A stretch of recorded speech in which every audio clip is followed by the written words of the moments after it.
All right. It's Tuesday, June 7th. We're going to read Genesis 40. I'm sleepy. Let's rock. All right. Joseph interprets two dreams. Hold on. Last night we ended off with, remember the prisoners? My excellent call out. One of the prisoners was going to be released, the other was going to be murdered violently. That's what ended up happening. We've established that Joseph can interpret dreams now. Onward. Sometime later, Pharaoh's chief cupbearer and chief baker offended the royal master. Pharaoh became angry with these two officials and he put them in prison where Joseph was.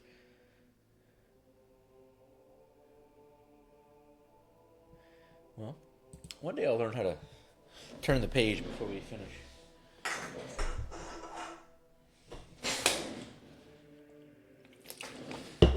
All right. Genesis 41.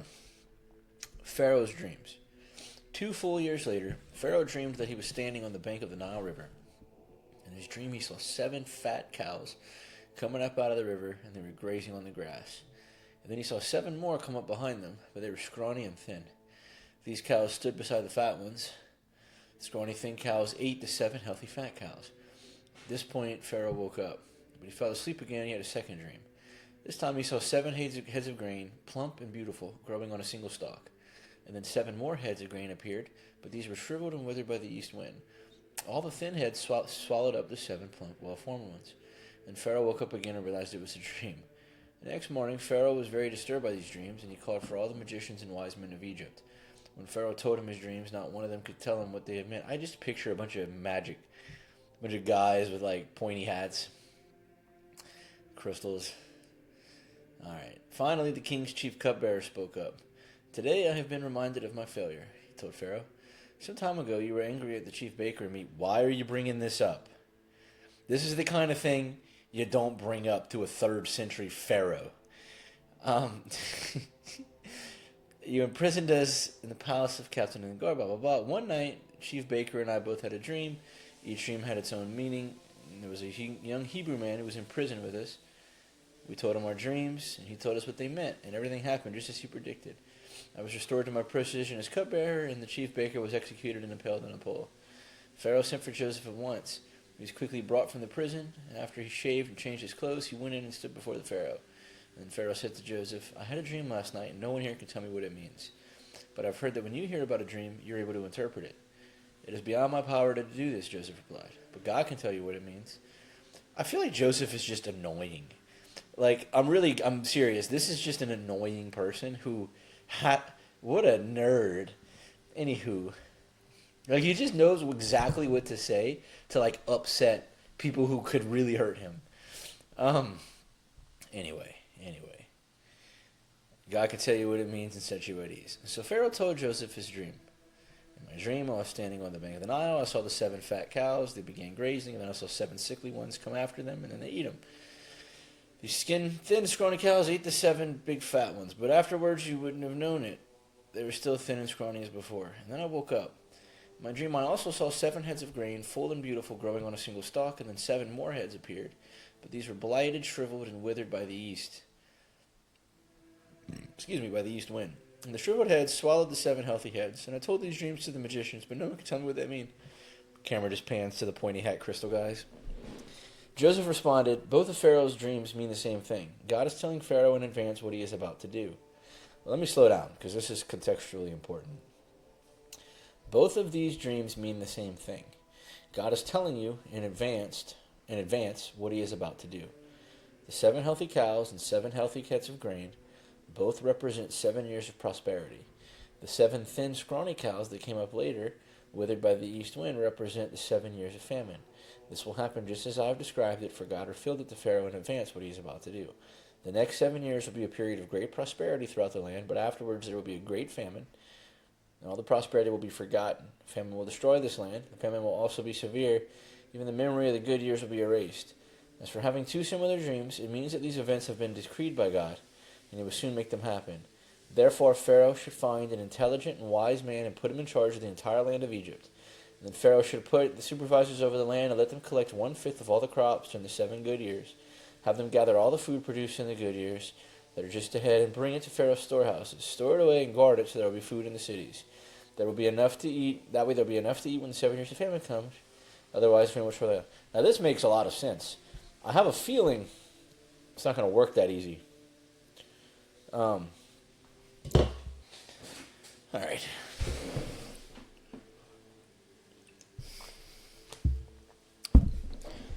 Unpause. That way there'll be enough to eat. Yada, yada, yada. Verse 37, Joseph is made the ruler of Egypt. Joseph's suggestions were well received by Pharaoh and his officials. So they asked his officials, can we find anyone else like this man, so obviously filled with the Spirit of God? And Pharaoh said to Joseph, since God has told this to you, clearly no one else is intelligent or as wise as you are. You will be in charge of my court, and all my people will take orders from you. Only I, sitting in my throne, will have a higher rank than yours. Pharaoh said to him, I hereby put you in charge of the entire land of Egypt. This guy's just falling upwards the entire time. Pharaoh removed his signet ring from his hand, and he put it on Joseph's finger. He dressed him in fine linen, clothing, and hung a gold chain around his neck. Okay, what's up, dude? Anyway, then he had Joseph ride in a chariot reserved for his second in command. And wherever Joseph went, the command was shouted, kneel down. So Pharaoh put Joseph in charge of all of Egypt. He said to him, I'm Pharaoh, but no one will lift a hand or foot without your approval. I mean, that's pretty cool. And then Pharaoh gave Joseph a new Egyptian name, Zaphenath-Paneah. He also gave him a wife whose name was Asenath. She was the daughter of Potiphar, the priest of On. So Joseph took charge of the entire land of Egypt. He was 30 years old when he began serving the court of Pharaoh. That's cool. And when Joseph left Pharaoh's presence, he inspected the entire land of Egypt. As predicted, for 7 years they had crazy crop growth. During those years, Joseph did what he said he was going to do. Finally, he stopped keeping records because there was too much to measure. During this time, before the first of the famine years, 2 sons were born to Joseph and his wife Asenath. Joseph named his older son Manasseh, for he said, God has made me forget all my troubles and everyone in my father's family. And Joseph named his second son Ephraim, for he said, God has made me fruitful in the land of my grief. Now let's not forget, Joseph, earlier on, lied to his dad. He dressed like Esau, put cow skin or whatever on, stole that blessing. So Joseph is being, that deceit seems to have played out quite well for him. I wonder what Esau's up to. Anyway, then the 7 years of famine began, just as predicted. The famine also struck all surrounding countries, but throughout Egypt there was plenty of food. Eventually, however, the famine spread throughout the land of Egypt as well. People cried out, go to Joseph and do whatever he says. So severe famine everywhere, Joseph opened out the storehouses and he distributed grain to the Egyptians. For the famine was severe throughout the land. All the people from Mount Canaan came to buy grain from Joseph, and the famine was severe throughout the road. Okay, so Joseph saved the day, basically, because he could count. 42. Joseph's brothers go to Egypt. Well. If it isn't the dudes who sold him to slavery. Not that he didn't necessarily... Okay, I don't think he deserved it, but he was obviously very annoying. Okay, enough. This is not a Bible study. It's a Bible reaction. When Jacob heard that the grain was available in Egypt, he said to his sons, why are you standing around looking at one another? I've heard that there is grain in Egypt. Go down there and buy enough grain to keep us alive. Otherwise we'll die. Oh, Jacob. So Jacob Joseph that. Sorry. So Joseph's 10 older brothers went down to Egypt, but Jacob wouldn't let Joseph's younger brother Benjamin go. He was afraid something might happen to him. I don't blame him. So Jacob's sons arrived in Egypt along with others to buy food, for the famine was in Canaan as well. Since Joseph was the governor of all of Egypt, he was in charge of selling grain to all the people. It was him that the brothers came to. When they arrived, they bowed before him with their faces to the ground. Joseph recognized them immediately, but he pretended to be a stranger, and he spoke harshly. Where are you from? From the land of Canaan. We've come to buy food. Although Joseph recognized his brothers, they didn't recognize him. And he remembered the dreams he'd had about them many years before. He said to them, you are spies. You've come to see our land. No. We're the servers. We simply come to come food. We're all brothers from the same family. We're honest men. We're not spies. Honest men, huh? Yes, you are. You've come to see how vulnerable the land is. Sure, they said.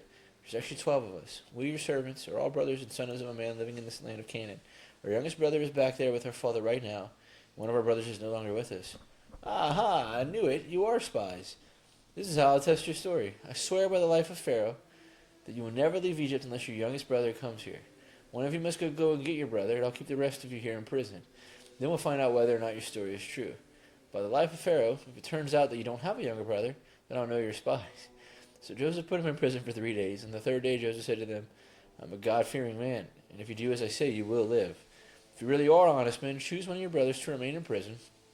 The rest of you may go home with grain for your starving families. But you must bring your youngest brother back to me. This is going to prove that you're telling the truth, and you won't die. To this they agreed. Speaking amongst themselves, clearly they said, obviously we're being punished for what we did to Joseph a while back.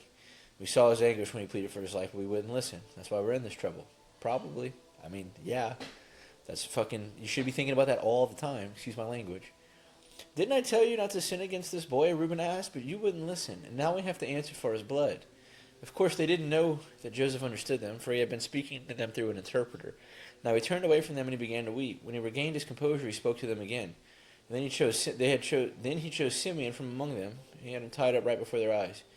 Joseph then ordered his servants to fill the men's sacks with grain, but he also gave secret instructions to return each brother's payment at the top of his sack. He also gave them supplies for their journey home. So the brothers loaded their donkeys and they headed home. But when they stopped for the night, one of them opened his sack to get grain for his donkeys. He found his money at the top of the sack. Look, he said, my money's been returned. It's here. Their hearts sunk. What has God done to us? When the brothers came to their father Jacob in the land of Canaan, they told him everything that had happened. The man who was governor spoke pretty harshly to us. He accused us of being spies, but we promised we weren't. 12 brothers, sons of one father. One brother's no longer with us, so the youngest is at home with you. Then the man that was governor told us, this is how I'll find out if you're legit. You must bring your younger brother back to me, and you may trade freely. And they emptied out their sacks. Each man's sack was bag of money, paid for the grain. Their brothers and their fathers were terrified when they saw this. Jacob exclaimed, you're robbing me of my children. Joseph is gone. Simeon is gone, and now you want to take Benjamin too? Everything is going against me. And then Reuben said to his dad, you may kill 2 sons if I don't bring Benjamin back to you. I'll be responsible for him, I promise. You may kill 2 of my sons if I don't bring him back. I'll be responsible for him, I promise to bring him back. I mean, I don't see how that would work. But Jacob said, my son will not go with you. His brother Joseph is dead, and he's all I have left. If anything should happen to him on your journey, you would send this grieving white-haired man to his grave. Genesis 43. The brothers return to Egypt. So this is the most fun I've had in a while. Now we're starting to get interesting. The brothers returned to Egypt. But the famine continued to ravage the land.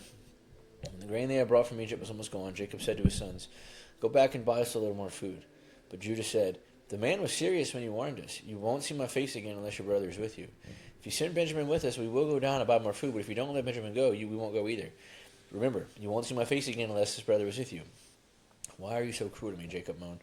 Why did you tell him that you had another brother? The man kept asking his questions about his family, he replied. Is your father still alive? Do you have another brother? So he answered his questions. How could we know what he would say? Bring your brother down here. Judah said to his dad, send the boy with me and we'll be on our way. Otherwise we'll all die of starvation, which is a good point. Not only you, but we and our little ones. I personally guarantee his safety. You may hold me responsible if I don't bring him back, and let me bear the blame forever. If we hadn't wasted all this time, we could have gone and returned it twice by now. So finally Jacob said, can't be avoided. At least do this. Pack your bags with the best products of this land. Take them down as gifts.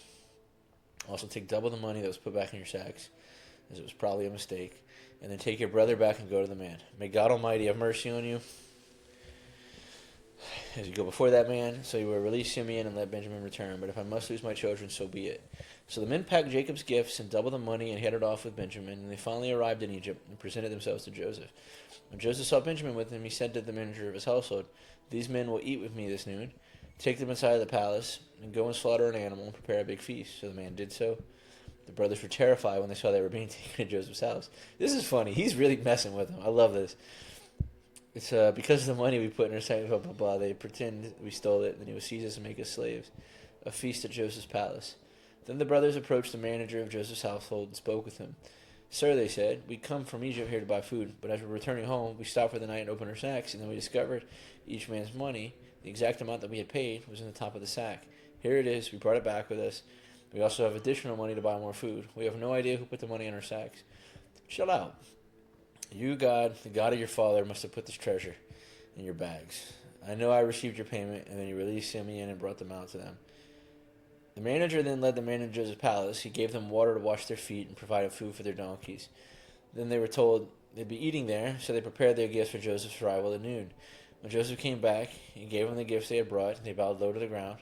After greeting them, he said, "So how's your father, the old man you spoke about? Is he still alive?"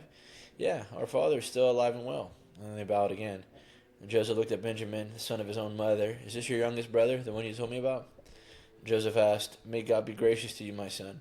Then Joseph hurried from his room because he had been overcome with emotion for his own brother. He went into his private room where he broke down and cried. After washing his face, he came back out, keeping himself under control. Then he ordered, "Bring out the food." The waiters served Joseph at his own table, and his brothers were served at a separate table. The Egyptians who ate with Joseph sat at their own table because Egyptians despise Hebrews and refused to eat with them. Joseph told each of his brothers where to sit, and to their amazement, he seated them according to age from oldest to youngest, and Joseph filled plates with food from his own table, giving Benjamin 5 times as much as he gave the others, so they feasted and drank freely with him.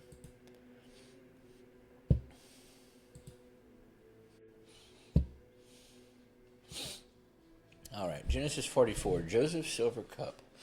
When his brothers were ready to leave, Joseph gave these instructions to his palace manager. "Fill each of their sacks with as much grain as they can carry. Put each man's money back into his bag. And then put my personal silver cup at the top of the youngest brother's bag, along with the money for his grain." So the manager did as Joseph said. The brothers were up at dawn and were sent on their journey with their loaded donkeys. But when they had gone only a short distance and were barely out of the city, Joseph said to his palace manager, "Chase after them and stop them. And when you catch them, ask, 'Why have you repaid my kindness with such evil? Why have you stolen my master's cup, which you used to predict the future? What a wicked thing you have done.'" When the palace manager caught up with them, he spoke to them as he had been instructed. "What are you talking about? We are your servants. We would never do anything like this. Didn't we return the money we found in our bags? We brought it all the way back from the land of Canaan. Why would we steal silver and gold from your master's house? If you find his cup with any of us, let that man die, and all the rest of us, my lord, will be your slaves." "Fair enough. But only the one that stole the cup will be my slave. The rest of you may be free to go." So they all quickly took their sacks from the backs of their donkeys, and they opened them. The palace manager searched the brothers' bags from oldest to youngest. The cup was obviously found in Ben's bag. When the brothers saw this, they tore their clothing in despair, and then they loaded their donkeys again and returned to the city. Joseph was still in his palace when Judah and his brothers arrived, and they fell on the ground before him. "What have you done?" Joseph demanded. "Don't you know a man like me can predict the future?" Judah answered, "Oh, my lord, what can we say to you? How can we explain this? How can we prove we're innocent? God is punishing us for our sins, my lord. We have all returned to be your slaves, all of us, not just our brother who had his cup in your sack." "No," Joseph said, "I would never do anything like that. Only the man who took the cup will be my slave. The rest of you may go back to your father in peace." That's probably worse. Judah speaks for his brothers. And then Judah stepped forward and he said, "Please, my lord, let your servant say just one word to you. Please do not be angry with me, even though you are as powerful as Pharaoh himself. My lord, previously asked us, 'Do you have a father and brother?' We said, 'Yes. We have a father who is an old man, and his youngest son is a child of his old age. His full brother is dead, and he alone is left of his mother's children, and his father loves him very much. And you said to us, Bring him here so I can see him with my own eyes. But we said to you, My lord, the boy cannot leave his father, for a father would die. But you told us, Unless your youngest brother comes, and will never see me again. So we returned to your servant, our father, and told him what you said. Later, when he said, Go back and buy us more food, we told him we can't unless the youngest brother comes with him. We'll never see him again unless Benjamin's with us. And then Dad said, As you know, my wife had 2 sons. One of them went away and never returned. Doubtless he was torn to pieces by wild animals. I've never seen him since. Now if you take this brother away from me, any harm that comes to him, you will send this grieving white-haired man to his grave. And now, my lord, I cannot go back to my father without this boy. Our father's life is bound up in this boy's life. If he sees that the boy is not with us, our father will die. We, your servants, will indeed be responsible for sending that grieving white-haired man to his grave. My lord, I guarantee to my father that I will take care of this boy. I told him if I don't bring him back to you, I will bear the blame forever. So please, let me stay here as a slave instead. Let the boy return to his brothers. For how can I return to my father if this deed's not with me? I couldn't bear to see the anguish this would cause him. So they've grown up. If I was Joseph, I'd be like, okay, here we go. Joseph can no longer stand it. There were so many people in the room, and he said to his attendants, all of you, scram. This way he was alone with his brother, and then he told him who he was. They all broke down and started crying. He cried so loudly all the Egyptians could hear him, and word of it quickly carried to Pharaoh's palace. It's me. Is my father still alive? But the brothers were speechless. They were stunned to realize that Joseph was there in front of them. Please come closer, he said. So they came closer, and he said again, to me, I'm your brother. You sold me into slavery. But don't be upset. Don't be angry. It was God who sent me here ahead of you to preserve your lives. This famine that has ravaged the land for 2 years will last 5 more years. So he's 39 at this point. And there will be neither plowing nor harvesting. God has sent me ahead of you to keep you and your families alive and to preserve many survivors. So it was God who sent me here, not you. And he is the one who made me an advisor to Pharaoh, the manager of his entire palace, and the governor of all of Egypt. Now hurry back to Dad and tell him this is what I say. God has made me master over all the land of Egypt, so come down to me immediately. You can live in the region of Goshen, where you can be near me with all your children and grandchildren, your flocks and herds, and everything you own. I will take care of you there, for there are still 5 years of famine left. Otherwise, you and everybody else and the animals are going to starve. And then Joseph said, Look, see for yourselves. You can see my brother Benjamin that I really am Joseph. Go and tell Dad that I'm honored of my honored position here in Egypt. Describe to him everything you've seen, and then bring Dad here quickly. Crying with joy, they embraced Benjamin, and he did the same. And Joseph kissed each of his brothers and wept over them, and after that they began talking freely with him. Pharaoh invites Jacob to Egypt. The news soon reached Pharaoh's palace. Joseph's brothers have arrived. Pharaoh and his officials were all delighted to hear this. Pharaoh said to Joseph, Tell your brothers, this is what you must do. Load your pack animals and hurry back to Canaan, and then get your dad and all your families and return here to me. I will give you the best land in Egypt. You will eat from the best land. You will eat great. I will give you the best land in Egypt, and you will eat with the best land. Jesus. Then Pharaoh said to Joseph, Tell your brothers, take wagons from this land, and carry your little children and wives, and bring your father here. Don't worry about your personal belongings, for the best of all the land of Egypt is yours. So the sons of Jacob did as they were told. And Joseph provided them with wagons, as Pharaoh had commanded, and he had given them supplies for their journey. And each of them, he gave them all new clothes. But for Benjamin, he gave 5 changes of clothes and 300 pieces of silver. He also sent his dad 10 male donkeys loaded with the finest products in Egypt, and 10 female donkeys loaded with grain and bread and other supplies that he would need on his journey. So Joseph sent his brothers off, and as they left, he called after them. Don't quarrel about all of this along the way. And after they left Egypt and they returned to their dad, Joseph's still alive, they said, and he's the governor of all of Egypt. Jacob was shocked, he couldn't believe it, but when they repeated to Jacob everything Joseph had told him, and they saw the wagons, his spirits were revived. And then Jacob exclaimed, It must be true. Joseph's alive. I must go and see him before I die. Man. Well, I think I have to end it here, right? That's 41. 2, 43, 44, 45. Yeah, so kind of a cliffhanger. I'm tempted to skip ahead. We'll wait till tomorrow, though. Anyway, this was the most fun yet. This was the best one I've read yet. I really enjoyed this story. I'm kind of excited to see where it goes. I hope the pace keeps up. It's really picked up here.